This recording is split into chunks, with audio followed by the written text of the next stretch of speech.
श्रुतस्वाध्यायेन सुविदितरहस्यो विभुवर प्रशस्त्या शास्त्राणां सुषमतरसम्पादनसृति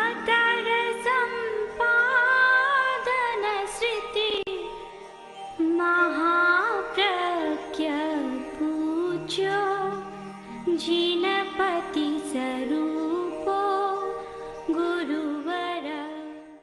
धर्म सभा है और धर्म सभा विलक्षण होती है क्योंकि धर्म विलक्षण है। विलक्षण का तात्पर्य है कि जो दुनिया में कहीं भी नहीं मिलता।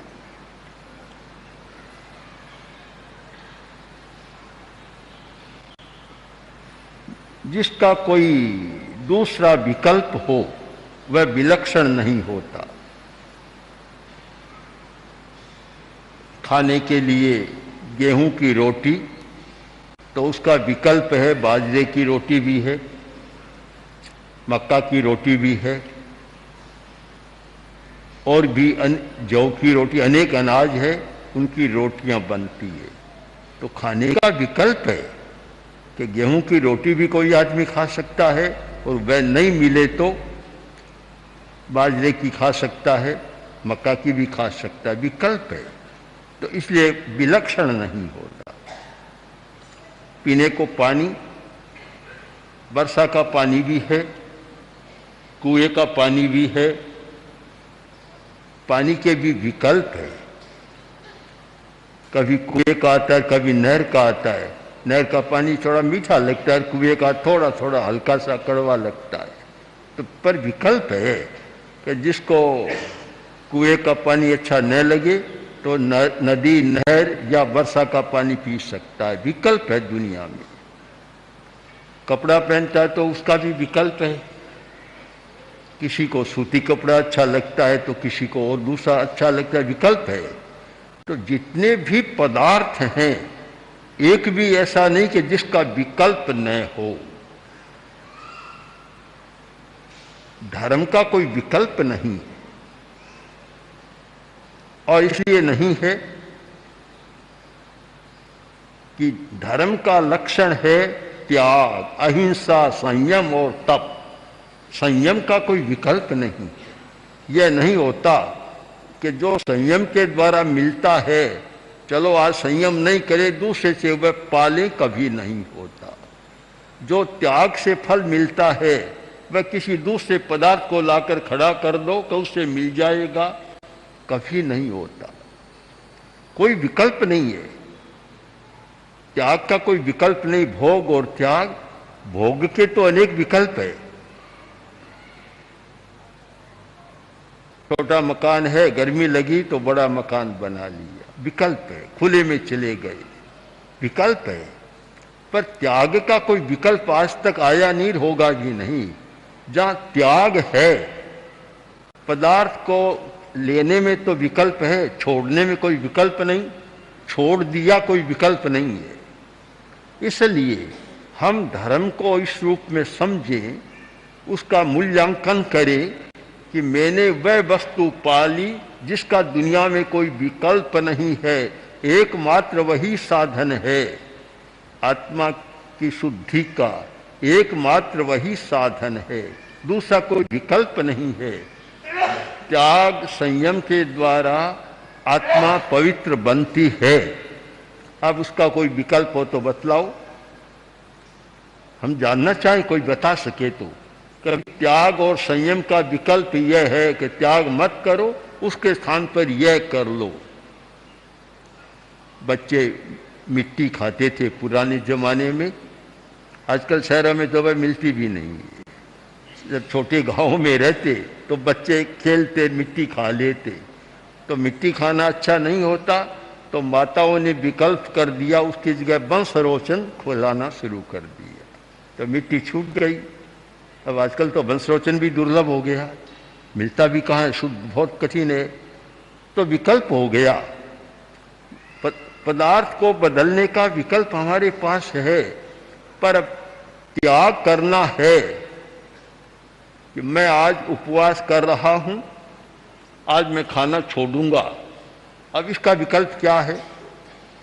त्याग का कोई विकल्प नहीं है। यह है निर्विकल्प चेतना, जिसका कोई दूसरा विकल्प नहीं, और कोई व्यक्ति उसके सामने लाकर खड़ा कर सके ऐसा होता नहीं है।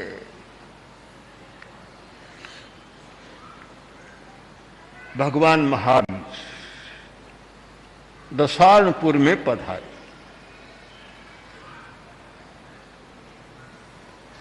बहुत बड़ा नगर, दशारणपुर का राजा दशारण भद्र वह भगवान महावीर का भक्त था, श्रावक था। पता चला कि महावीर आए हैं तो उसके मन में एक विकल्प उठ गया। पता नहीं मनुष्य के मन में कब कैसा विकल्प और विचार उठता है, कभी नियम नहीं बांधा जा सकता। किस समय कौन सी कल्पना आती है, कौन सा विकल्प आता है, हम पहले निर्णय नहीं कर सकते। बड़ा विचित्र विकल्प आया। जाना था त्याग और संयम की भक्ति के लिए, और विकल्प आ गया अहंकार का। उल्टा विकल्प आ गया, अहंकार का विकल्प। और राजा ने सोचा कि मैं महावीर की वंदना करने के लिए जाता हूं, पर ऐसे जाऊंगा आज तक कोई नहीं गया। अब अहंकार का प्रदर्शन नहीं करना चाहिए था। महावीर की वंदना तो संयम के साथ करनी चाहिए थी। जब हम एक संयम पुरुष की वंदना के लिए जाते हैं तो पूरा संयम के साथ ही हमारा प्रस्थान होना चाहिए, सादगी के साथ होना चाहिए। वहाँ अहंकार का प्रदर्शन बिल्कुल नहीं होना चाहिए। पर आदमी का मन है, पता नहीं कब क्या होता है। विकल्प उठा और राजा ने आदेश दिया कि सारी सेना को सज्ज करो। अश्व सेना, रथ सेना, हस्ती सेना और पदाति सेना, पैदल सेना, चतुरंगिणी सेना, चारों प्रकार की सेना को पूरी तैयारी करो। ऐसा लग रहा था कोई किसी पर आक्रमण करने जा रहा। सारी सेना तैयार की। राजा स्वयं हाथी पर चढ़ा और आर पार नहीं दिख रहा है, लश्कर जा रहा है पूरा।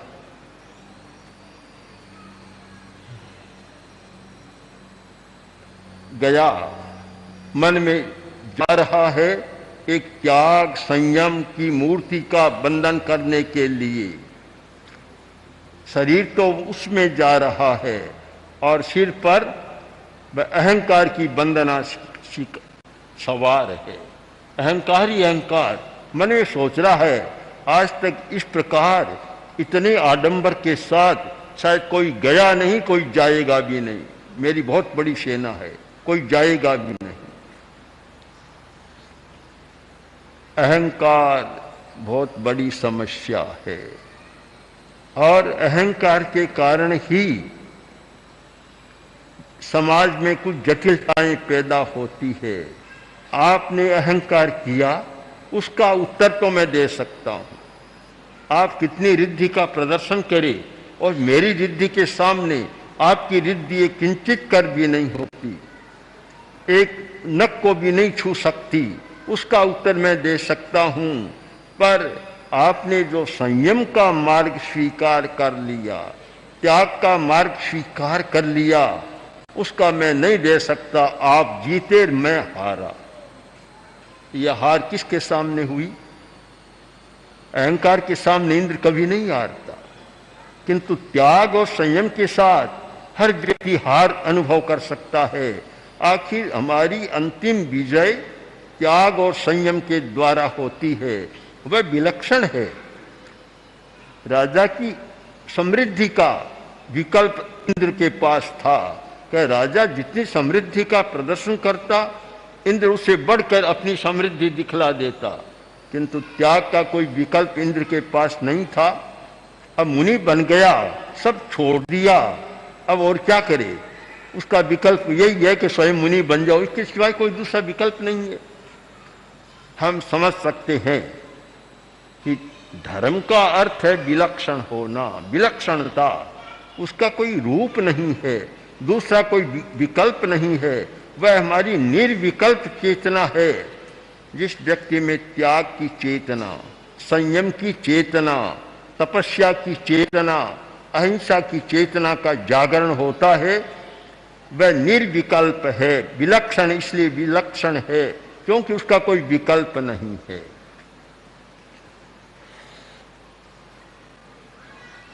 आदमी आया, पाहुना आया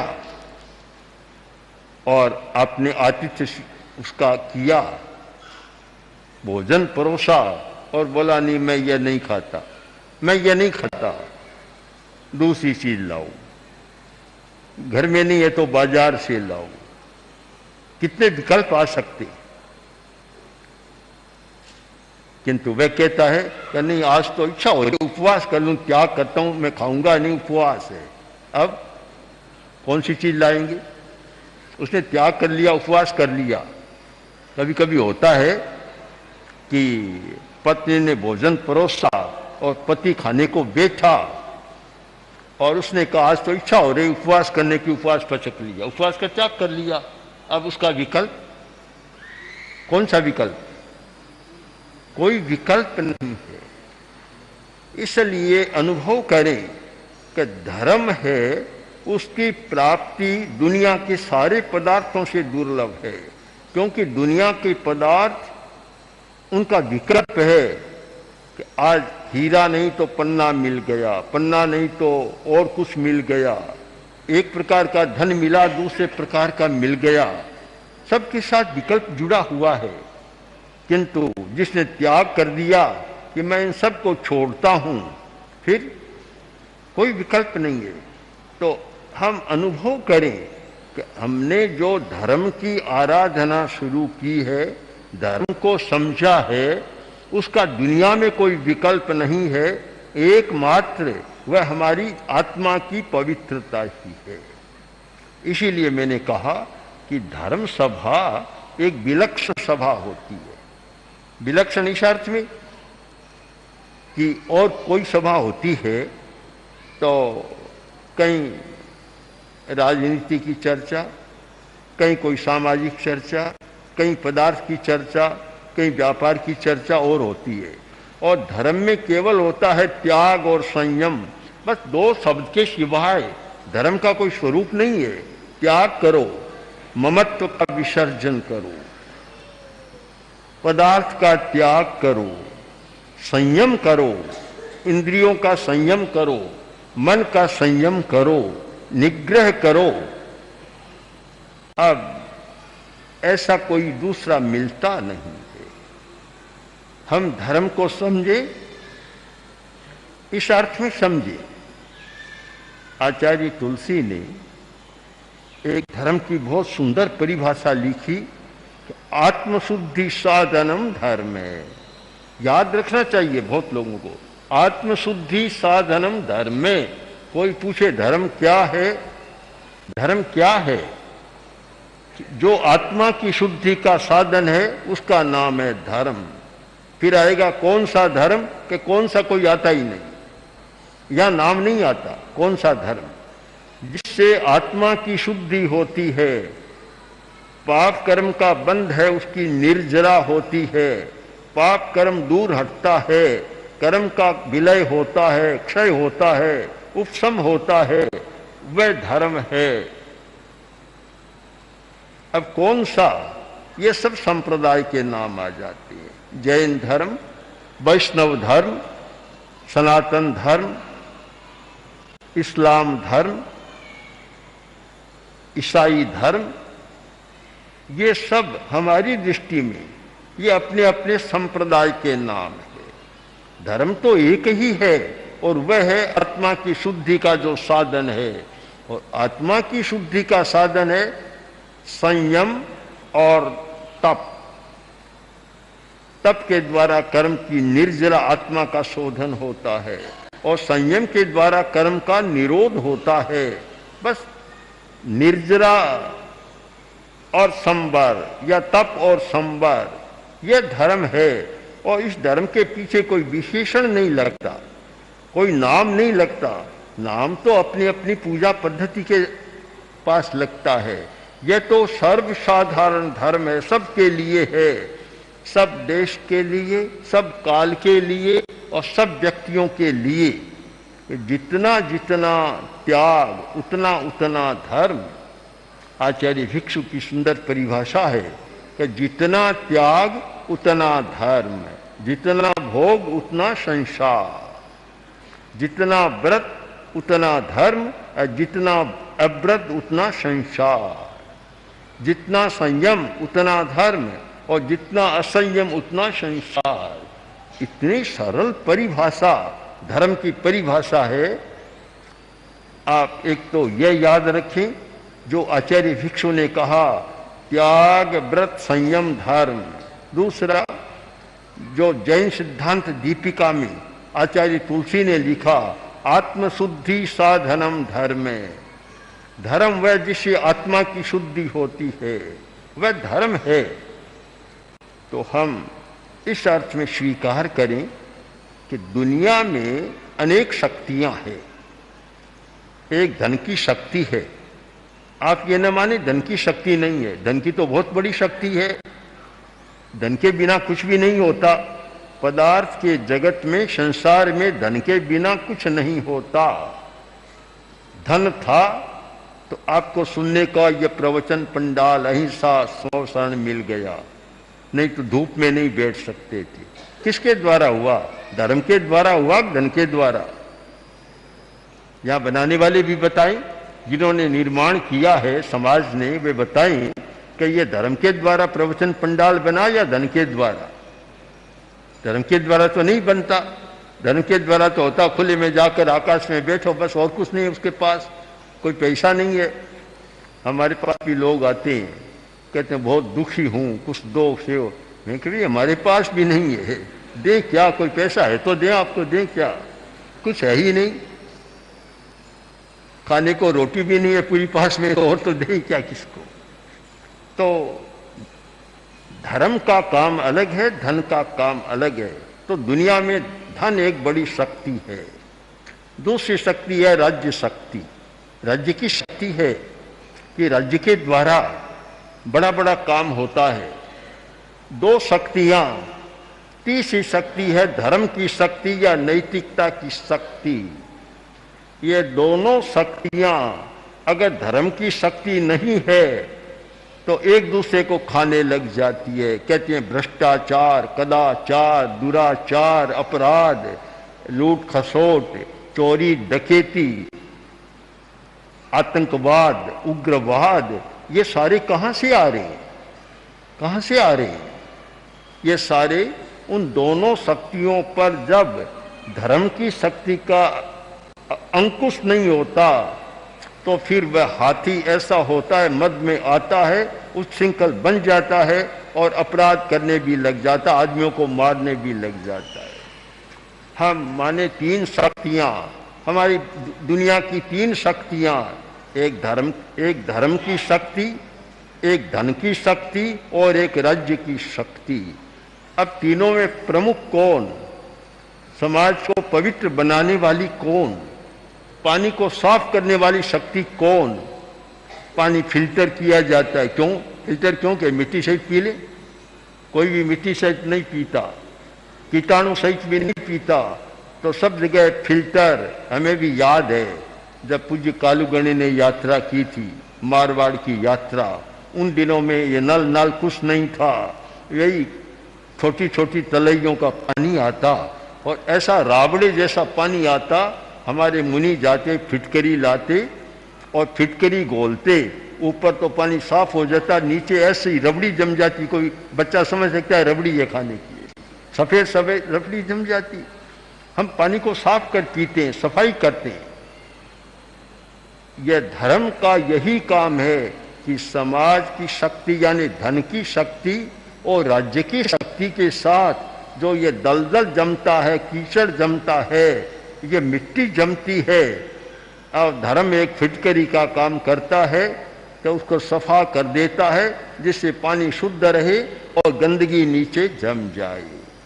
हमें धर्म का सही मूल्यांकन करना चाहिए। अगर धर्म को भी धन के साथ जोड़ दिया, धर्म को भी सत्ता के साथ जोड़ दिया, तो फिर धर्म का वह स्वरूप नहीं रहता, फिर धर्म विलक्षण नहीं रहता। जो काम पैसे के द्वारा हो सकता है वह काम धन के द्वारा हो जाए। तो आप लोग हमारे यहाँ क्यों आए धर्म सभा में? आप बाजार में जाते, हर बाजार में आपको खूब पैसा मिलता है, यहाँ तो कुछ पैसा नहीं मिलता। अगर धन के द्वारा जो काम हो सके और वही धर्म के द्वारा हो, तो फिर धर्म और धन में कोई अंतर नहीं रहता। आप एक सिद्धांत बना ले कि जो धर्म के द्वारा हो सकता है वह काम न धन से होता, न राज्य सत्ता से होता, किसी से नहीं होता, केवल धर्म के द्वारा ही हो सकता है। यह पक्का विश्वास, पक्की धारणा और स्पष्ट धारणा बन जाए तो फिर धर्म सभा में आने का, धर्म सुनने का, धर्म को जानने का एक इतना आनंद आएगा और ऐसी विलक्षणता की अनुभूति होगी कि मुझे जो मिला है वह भाग्यवान कोई मिल सकता है, हर किसी को नहीं मिल सकता। एक अलग प्रकार की अनुभूति होगी। इसलिए आप अनुभव करें कि हम एक विलक्षण प्रयोग कर रहे हैं। विलक्षण यानी जिसके समान दुनिया में दूसरी चीज नहीं है। त्याग, संयम और व्रत के समान दुनिया में कोई चीज नहीं है। ये पक्की निष्ठा बन जाए कि आराधना का, धर्माराधना का इतना लाभ मिलेगा जिसकी आप कल्पना नहीं कर सकते। पर पहले दृष्टिकोण साफ कर ले, हमारी दृष्टि साफ हो जाए। अगर दृष्टि साफ नहीं होती तो वह काम नहीं बनता। सबसे पहले दृष्टि को साफ करने की जरूरत है और वह दृष्टि साफ रहे, सम्यक दर्शन का विकास हो, तो फिर धर्म का सही मूल्यांकन किया जा सकता है। ओम ओम श्री महाप्रज्ञ गुरवे नमः। ओम श्री महाप्रज्ञ गुरवे